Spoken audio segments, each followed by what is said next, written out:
आज से हम लोग त्रिकोणमिति के बारे में बेसिक जानकारी ले रहे हैं। तो देखिए, त्रिकोणमिति में बहुत सारा कुछ नहीं है। बहुत सारे बच्चे बहुत डरते भी हैं कि सर हमें त्रिकोणमिति नहीं आती, हम कैसे पढ़ेंगे। तो डोंट फियर, डरने की कोई बात नहीं है। मैथमेटिक्स के साथ आप जितना खेलिएगा उतना आपको मज़ा आएगा मैथमेटिक्स के साथ काम करने में।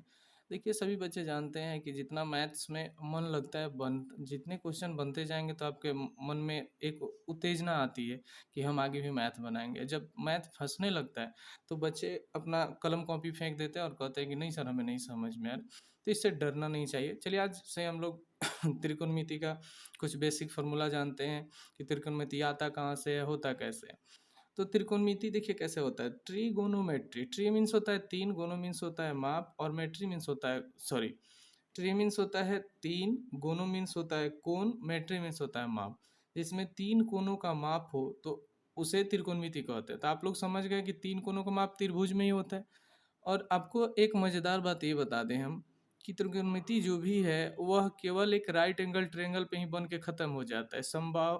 समकोण त्रिभुज पे ही बन के ख़त्म हो जाता है सारा। और समकोण त्रिभुज कैसे बनता है? तो वैसा त्रिभुज जिसका एक कोण 90 डिग्री का हो उसे समकोण त्रिभुज कहते हैं। 90 डिग्री के कोण को आप कैसे पहचानिएगा? तो एक लाइन खड़ा हो और एक लाइन लेटा हुआ हो, एकदम सीधा खड़ा होना चाहिए। तो यहाँ जो कोण बनेगा ये 90 का कोण बनेगा, और 90 के कोण को हम लोग समकोण कहते हैं। क्या कहते हैं? समकोण। अब यहाँ से देखिए, तो यहाँ भी तो हमारा कितना बना? समकोण बना। और हम आपको पहले ही बता दिए कि सारा त्रिकोणमिति जो है वह समकोण त्रिभुज पे ही बन के खत्म हो जाती है। जो भी आपको क्वेश्चन मिलेगा वो समकोण त्रिभुज से रिलेटेड मिलेगा त्रिकोणमिति में। तो त्रिकोणमिति में हम लोग करते क्या है, जो समकोण त्रिभुज के सामने वाली भुजा होती है उसे हम लोग कर्ण बोलते हैं। अंग्रेजी में इसे हाइपोटेनियस बोला जाता है, और अंग्रेजी के एच से इसे सूचित किया जाता है।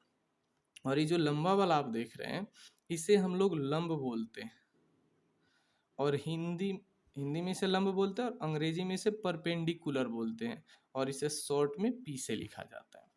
और ये जो नीचे वाला देख रहे हैं इसे हिंदी में आधार बोलते हैं, और इसे अंग्रेजी में बेस बोला जाता है, शॉर्ट में इसे बी से सूचित किया जाता है। तो अब इसी के आधार पर त्रिकोणमिति के 6 फॉर्मूले निकलते हैं।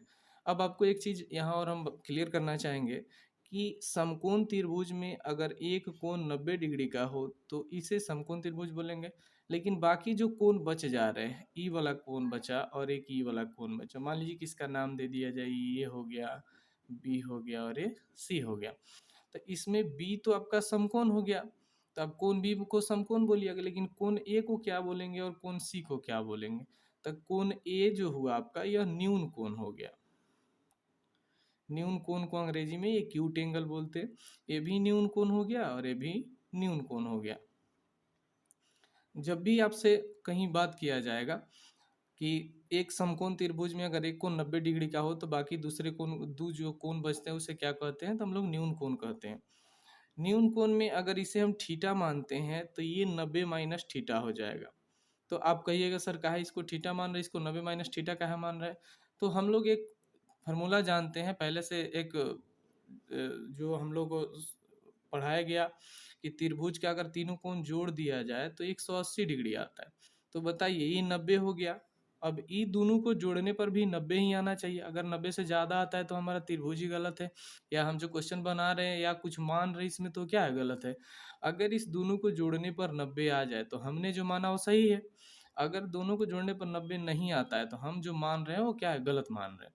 तो देखिए यहाँ अगर आप 90 माइनस थीटा आप प्लस थीटा को जब जोड़िएगा, ये देखिए माइनस में थीटा, ई प्लस में थीटा, तो ई सध गया, मतलब प्लस माइनस 0 हो गया।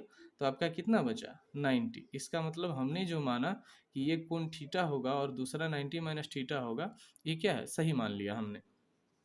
अब इसके आधार पर एक यहाँ फ्रेश बनाते हैं और इस पर आपको समझाते हैं। अब आपको लग रहा होगा कि समझ में आ रहा होगा धीरे धीरे।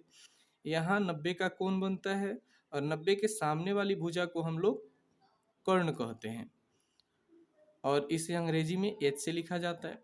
जो लंबा वाला देख रहे हैं आप यहाँ, जो एक खड़ा वाला भुजा है इसे हम लोग लंब बोलते हैं, और अंग्रेजी में इसे पी से सूचित किया जाता है, और अंग्रेजी में इसे परपेंडिकुलर जो मैंने बताया, और इसे हिंदी में आधार बोलते हैं, और आधार को बी से सूचित किया जाता है।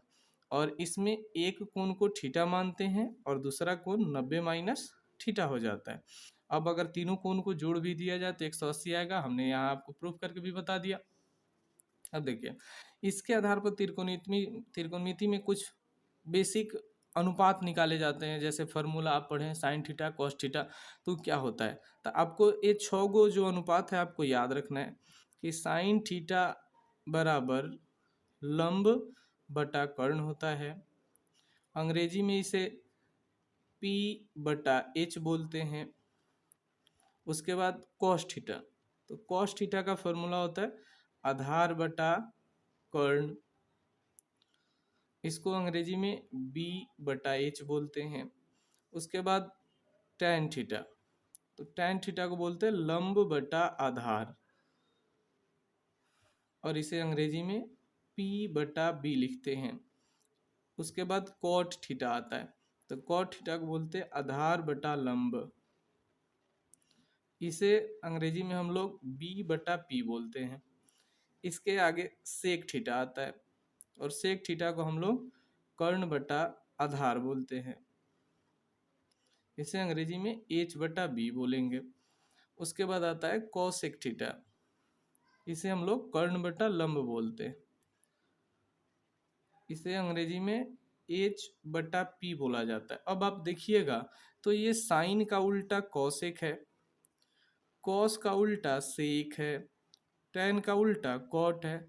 अगर हमें ये 3 फार्मूला याद हो जाता, साइन कॉस और टैन, तो बाकी नीचे के 3 याद हो जाएंगे, हमें ये तो याद करना ही पड़ेगा। अब इसी 6 फार्मूला के सहारे आपसे क्वेश्चन भी पूछा जाएगा, और आपको आगे क्वेश्चन भी बताना पड़ेगा। अभी फिलहाल ये जानिए कि ये जो हम आपको त्रिभुज बताए हैं, ये जो हम आपको समकोण त्रिभुज बताए हैं, इसमें ई 90 हुआ, सामने कर्ण हो गया, 90 के सामने वाली भुजा को कर्ण कहते हैं। कर्ण कभी नहीं बदलता है, ध्यान रखने वाली बात है कि ये जो कर्ण है कभी बदलता नहीं है, ये लंब और आधार आपस में बदलते रहते हैं। तो हम आगे क्वेश्चन में चर्चा करेंगे इसकी, अभी केवल बेसिक जानिए कि 90 के सामने वाले को कर्ण बोलते हैं, लंबा जो लाइन हो उसको लंब बोलते हैं, और नीचे वाले भुजा को क्या बोलते हैं, आधार बोलते हैं। त्रिभुज में 3 ही भुजा होती है, तो 90 के सामने वाली भुजा कर्ण हो गया, और इधर जो जिस पे 90 खड़ा था, 90 देख रहे हैं, ये कौन बना ना, तो खड़ा वाली जो भुजा थी उसे हम लंब बोल दिए, और जो लेटा हुआ भुजा उसे आधार बोल दी। अब यहाँ से बेसिक चीज जानिए कि ये कर्ण हो गया, 90 के सामने को कर्ण बोले, ये लंब हो गया, ये आधार हो गया। तो पाइथागोरस एक गणितज्ञ थे जो थेल्स के चेला थे, तो पाइथागोरस साहब ने एक फॉर्मूला बताया, पाइथागोरस प्रमेय के नाम से हम लोग उस फॉर्मूला को जानते हैं, पाइथागोरस प्रमेय। तो पाइथागोरस प्रमेय कहता क्या है, तो ये कहता है कि कर्ण का स्क्वायर बराबर लंब का स्क्वायर जोड़ आधार का स्क्वायर। तो हमें इस पर बेसिक ध्यान देना है कि कर्ण का स्क्वायर जो होगा वह लंब के स्क्वायर और आधार के स्क्वायर के बराबर होगा। तो अब आप सोच रहे हैं कि ऐसा कैसे आएगा, तो मान लीजिए कि अगर कर्ण 5 है तो 5 का स्क्वायर, लंब अगर 4 मान लीजिए, आधार को 3 मान लीजिए, तो इसका स्क्वायर करेंगे। तो अब ध्यान दीजिए कि 3 का जब स्क्वायर करेंगे तो 9 आ जाएगा, 4 का स्क्वायर करेंगे तो 16 आ जाएगा, और 5 का स्क्वायर करेंगे तो 25 आ जाएगा। तो ई दोनों को जोड़ने पर भी 25 आना चाहिए, तभी हमारा ई फार्मूला लागू होगा। अगर इस फार्मूला पे नहीं बैठता है तो ई जो बैठा हुआ है इसे पाइथागोरस प्रमेय हम नहीं कहेंगे। जैसे देखिए 16 9 जोड़िएगा तो कितना आ जाएगा 25, और ये भी कितना हो गया 25। इसका अर्थ हुआ कि जो हमने लिखा 3 4 5 यह पाइथागोरस त्रिक है। तो पाइथागोरस साहब ने यही बताया था कि हमारा प्रमेय क्या कहता है, तो इन्होंने बताया कि कर्ण का स्क्वायर बराबर लंब का स्क्वायर जोड़ आधार का स्क्वायर, अर्थात दो अन्य भुजाओं के वर्गों का जो योग होगा वह तीसरी भुजा के वर्ग के बराबर होगा। वही बात यहाँ है। अब इसके अगले वीडियो में हम लोग अगली बात जानेंगे।